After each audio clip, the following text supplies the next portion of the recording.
मनात ठेवून जिद्द गौरी वचनबद्ध, मनात ठेवून जिद्द गौरी वचनबद्ध, न्याय ही देई गौरी सर्वांची ताई गौरी, न्याय ही देई गौरी सर्वांची ताई गौरी, अन्यायाची दुश्मन गौरी, दुखितांचे जीवन गौरी, संकटास जाऊन भिडते, स्त्री हक्कासाठी लढते, ममतेची मूर्ती गौरी, श्रद्धा धन प्रीती गौरी, आंधळ्याची होऊन काठी, दुष्टांना दावी काठी, लाचारीवर खरी मात ही दिन दुबळ्या देई साथ ही, समाज सेवक गौरी, समाज सेवक गौरी, वचनबद्ध गौरी.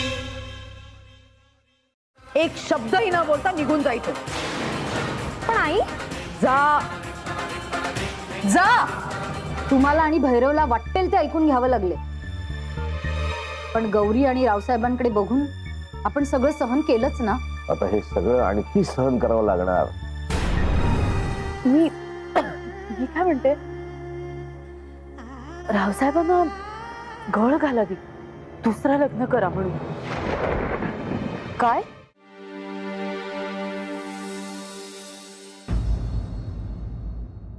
तेजू, काय झालं? काय वेडेपणा? तेजू, तू मला सांगितलं का नाहीस की तू इंटरव्ह्यूला जातोय? हो. कसं सांग ना. तू तुझ्या घरच्या प्रॉब्लेम्स मध्ये इतकी बिझी आहेस की तुला दुसरीकडे लक्ष द्यायला वेळच नाही. पण तुझ्यासाठी माझ्याकडे खूप वेळ आहे. एनिवे, इंटरव्ह्यू कसा झाला? छान. म्हणजे कॉम्पिटिशन असते, पण पास झालो ना ती लाईफ बनी. तेजू, तुला सांगू ना, म्हणजे मी प्रचंड अभ्यास केलाय. रात्र जागून मी अभ्यास केलाय. गेली 4 वर्ष मी 20-20 तास अभ्यास केलाय. बघूया काय होते. डोंट वरी, तू पास होणार आणि तुला चांगली नोकरी पण लागणार. पण तू मला विसरणार नाहीस ना विनायक? तर तू वेळी आहेस का? तेजू, काय झालं? हे बघ, तू रडू नकोस. हे बघ, आजूबाजूला मुलं आहेत आणि कोणी पाहिलं तर काय म्हणायचं की मीच, माझ्यामुळेच तू रडतेस. हे बघ, तू टेन्शन घेऊ नकोस. मी आहे ना तुझ्यासोबत. हां, आय एम विथ यू.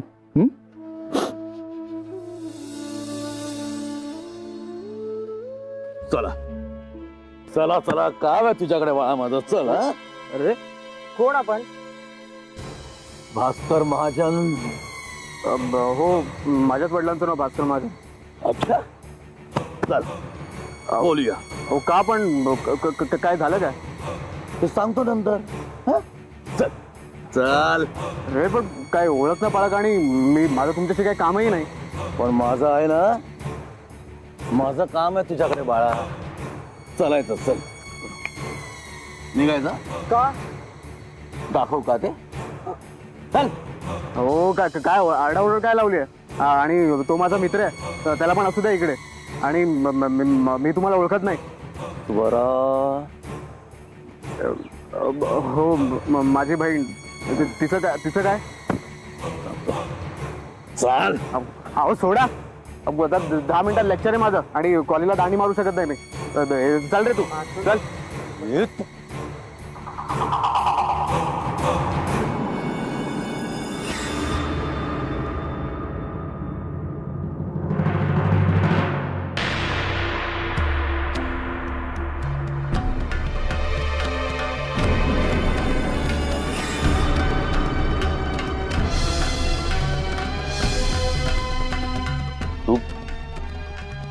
तू काय पाठलाग करतेस माझा?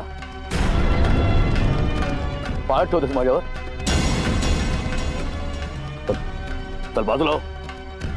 मामा, मला वाटतं आज काही गोष्टी मला स्पष्ट करायलाच हव्या.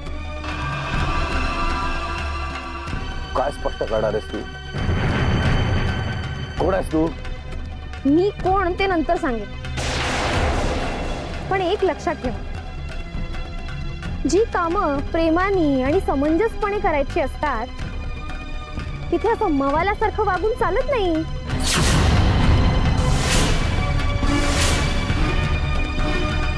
मावाल्यासारखा तोंड सांभाळून बोला. कोण तू? चल, ओळखत नाही मी तुला. माझी ओळख पटवून दिली ना मामा तर सरदेशमुखांच्या बंगल्यावर तुम्हाला राहणं मुश्किल होईल. गौरे, आवाज खाली. विश्वंभर बळवंत पवार. आवाज खाली ठेवायचा. रस्त्यात तमाशा करायची तुमची सवय ना तुम्हालाच नडेल. मामा मी काय बोलतेय ना ते नीट ऐकून घ्यायचं, कळलं? 1. आमच्या खाजगी गोष्टीत नाक खुपसायचं नाही. ज्या प्रकारे तुम्ही चौकशी करताय ना तसं करायला गेलात ना तर विक्रम नको त्या प्रकरणात अडकेल आणि त्याचे परिणाम बाबांच्या तब्येतीवर होतील. एक लक्षात ठेवायचं, ह्यापुढे तुमच्यामुळे कुणालाही जराही त्रास झाला ना तर मी खपवून घेणार नाही. हा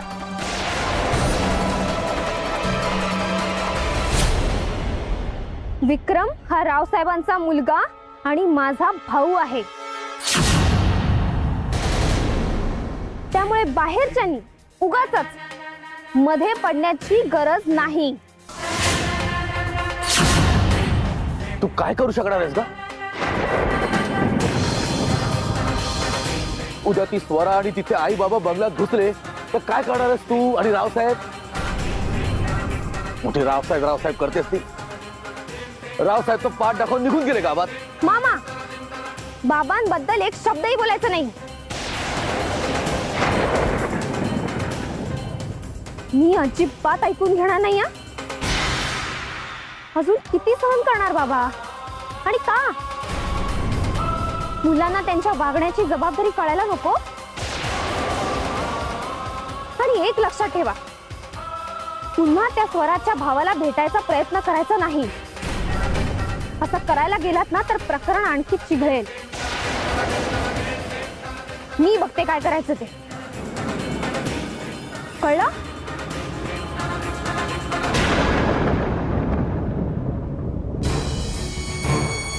स्वतःला शहाणी समजते ही, पण स्वराचे प्रकरण इतकं साधं सरळ नाहीये.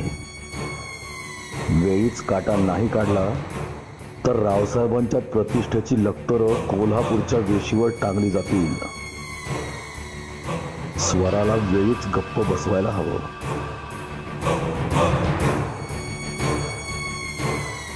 सरळ मार्गाने प्रकरण आटोक्यात नाही आलं तर शेवटचा राजमार्ग आहेच. रागिणीसाठी मला स्वराचा बंदोबस्त करावाच लागणार आणि तो मी करणार.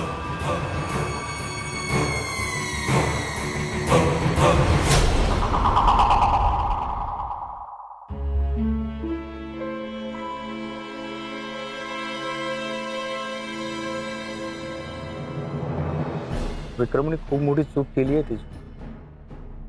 म्हणजे यापूर्वी तो खूप वाईट वागला, पण मी कधी तुला बोललेलो नाही.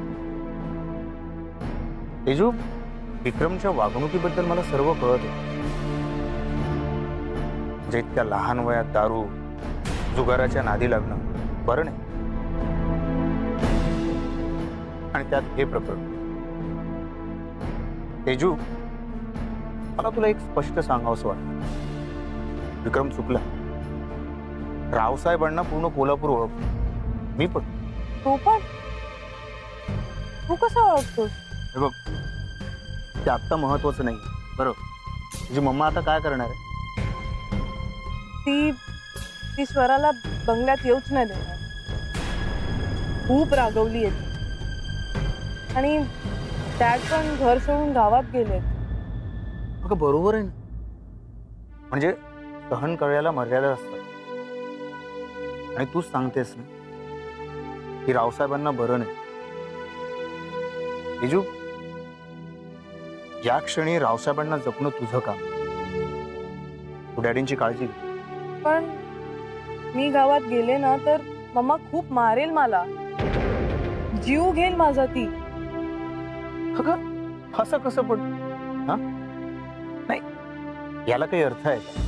म्हणजे सगळं गौरीनी करायचं. तेजू सॉरी, पण गौरी चांगली मुलगी आहे. तुमच्या ॲग्रिकल्चर कॉलेजच्या गॅदरिंगच्या वेळी भेटलेलो तिला. एवढा मोठा बिझनेस सांभाळणं म्हणजे का सोपी गोष्ट आहे? आणि तुला काय वाटतं, गौरी वाईट वागते, तुझ्यावर प्रेम करत नाही? तसं नाही आहे विनायक.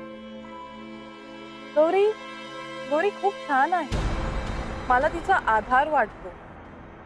पण मला हे नाही कळत की मम्मा का तिच्यावर रागवत असते.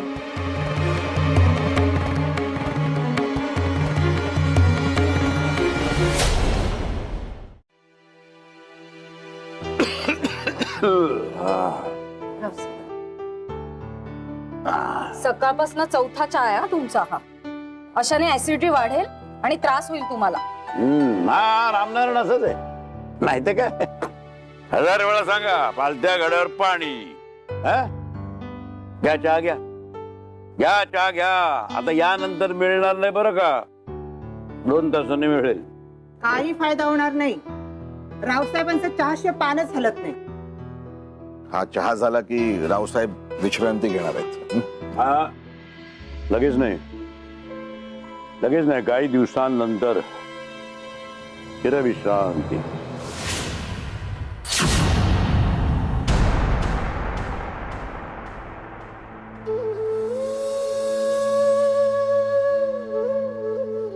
साहेब, मनात नेहमी सकारात्मक आणि शुभ विचार असावेत. मनाचा निर्धार असेल तर शरीराला काही होत नाही हे आपणच सांगत असताना. अरे बोलताना माणूस बरंच काय बोलून जातो रामनारायण, पण प्रत्यक्षात तसं घडतं का कधी? घडतं का?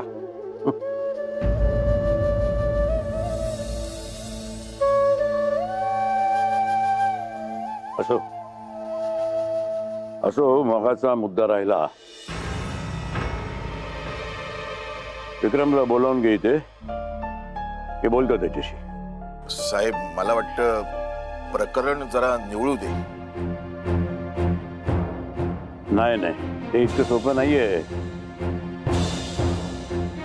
इतक्या सहजपणे निवडणार नाही ते. उलट प्रकरण गळ्यापर्यंत येणार आहे आता.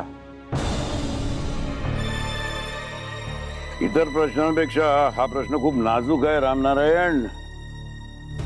खूप गांभीर्याने हे सगळं सोडवायला हवं बाबा.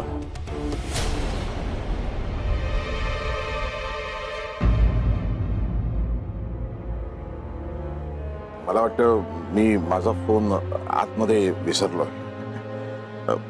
सावित्री, ये ना तर.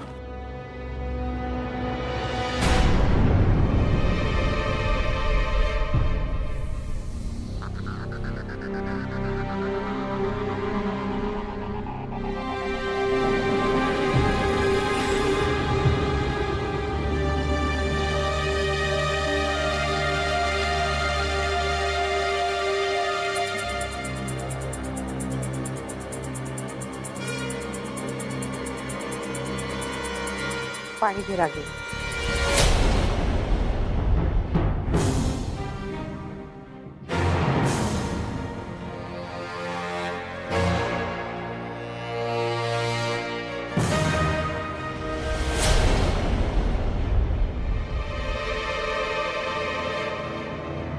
आली मी. मीच यावं असा हट्टच होता ना तुमचा. शेवटी बायकांनीच नमतं घ्यायला. बायकांनी नमतं घ्या, कारण बायकांना नवऱ्याची गरज असते ना. त्यांच्याशिवाय त्या अगतिक नाही का. बायको हट्टाने कितीही कोपऱ्यात बसली तरी नवरा तिच्याकडे न बघता सहज आयुष्य जगू शकतो. पण बायको नाही तसं करू शकत ना, कारण तिला पुरुषाची गरज असते. वचनबद्ध गौरी पण बायको नाही तसं करू शकत ना, कारण तिला पुरुषाची गरज असते.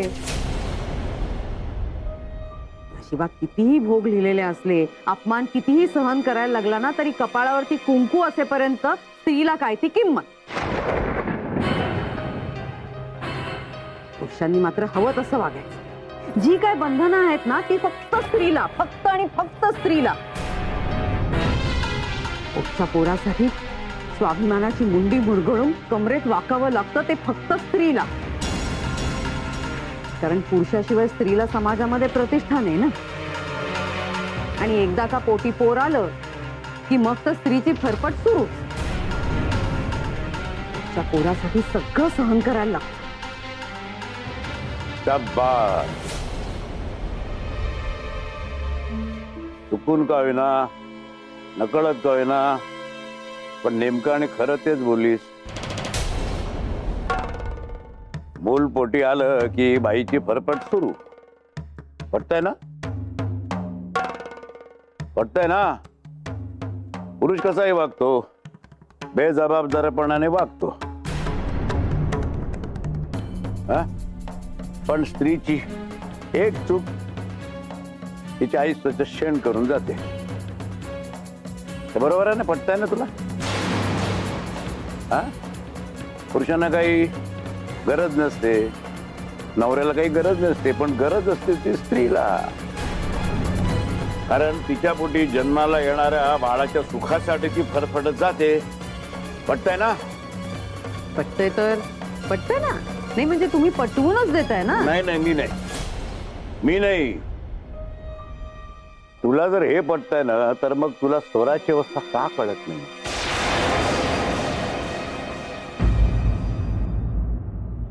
कोण स्वरा? शाबास. कोण स्वरा? कोण स्वरा? अगं, स्त्रीच्या दुःखाची महती सांगणारी तू स्वराला विसरलीस एवढ्यात? ती मुलगी. हे बघा, आपण घरी जाऊन या विषयावर बोलू शकतो. नाही, इथं बोलू ना, हे आपलंच घर आहे ना. मी काय घरामधून पळून इथे आलेलो नाहीये आणि तू काय मला घरी घेऊन जायला आलेली नाहीस इथून. हे सुद्धा आपलंच घर आहे, इथंच बोलू आपण. हे बघा रावसाहेब, इथे तमाशा नकोय. प्रत्येक खाजगी गोष्ट सार्वजनिक करायलाच हवी का आपण? सार्वजनिक? अगं, इथे सगळी आपलीच माणसं आहेत. कोणच परकी? तुझी नजर कमजोर झाली रागिणी. आपली आणि परकी ही माणसं ओळखच येत नाहीत.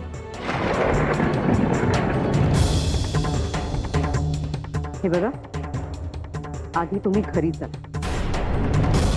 माझ्यावर जे काय ओरडायचंय, रागवायचंय, मला विकीला जी काही शिक्षा द्यायची ना, ती घरी जाऊन द्या. उगाच या सगळ्या माणसांच्या समोर तमाशा नकोय. माझ्या प्रश्नाचं उत्तर टाळतेस तू. स्वरा पण एक मुलगी आहे, स्त्री आहे.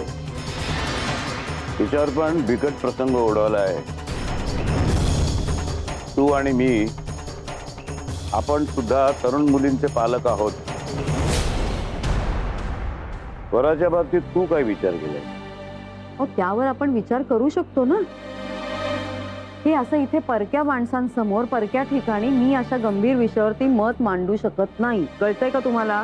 एखादी घटना घडली की त्यावरचं आपलं मत लगेच तयार होतं.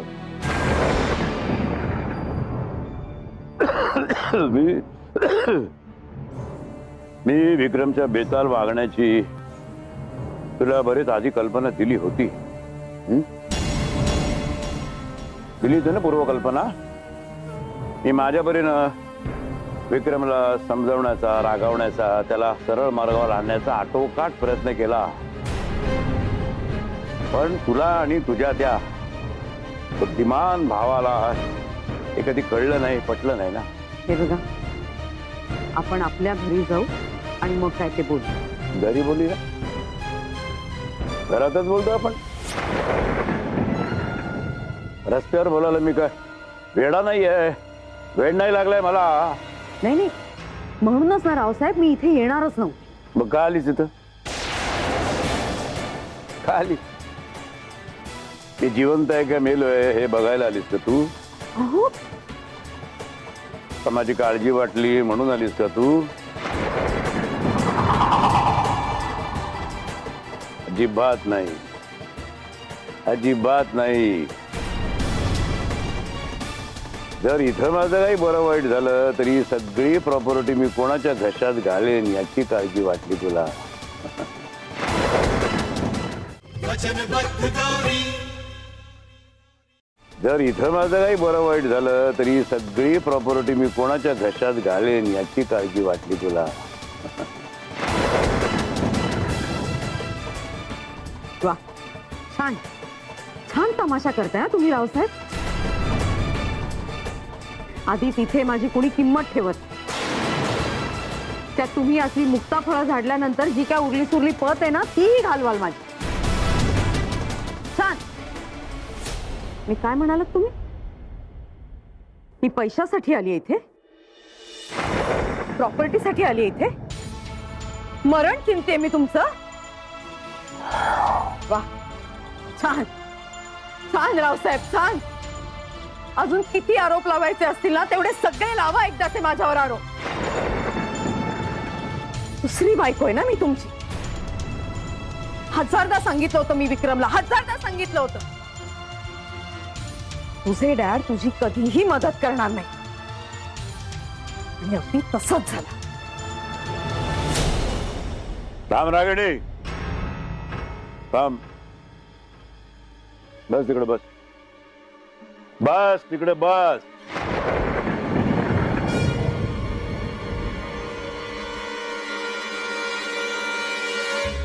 का विकी का? तुझा मामा अशी जबरदस्ती का करतोय माझ्यावर? हे बघ मोहन, आता आता मला काय माहित? हे बघा विकी, ही अशी जबरदस्ती मी अजिबात खपून घेणार नाही. हा मला का दम देतोय? अरे हो मोहन, ऐक ऐक ऐक, ते सोड ना. हे बघ माझा मामा आहे ना, तो वेडा आहे रे. हे बघ तुला काय विचारलं का त्यांनी? काय विचारणार आहे मला? हे बघ विकी, तुझं काही नवीन प्रकरण तर नाहीये ना? अरे मोहन, अरे मला काय विचारायचं आहे? तू काय बोललास का मामाला? म्हणजे त्यांनी काही विचारला का तुला? बोलला जरा बाजूला ये, बोलायचंय. मग माझ्याशी काय काम त्याचं? हे बघ विकी, जर तू मला कशात गुंतवतोयस ना तर सरळ तुझ्या डॅडींना भेटे ना मी. कारण ते मामा सारखा पाठलाग करतात ते माझा. आणि मगाशी तर त्याने पाहिलंय मी, पण तू अजिबात काळजी करू नकोस. मामा तुला परत कधीच त्रास देणार नाही. अहो ती मुलगी वाटेल ते बोलेल, तोंडाला येईल ते. विक्रमनं स्वतः मान्य केल्याचे रागिणी.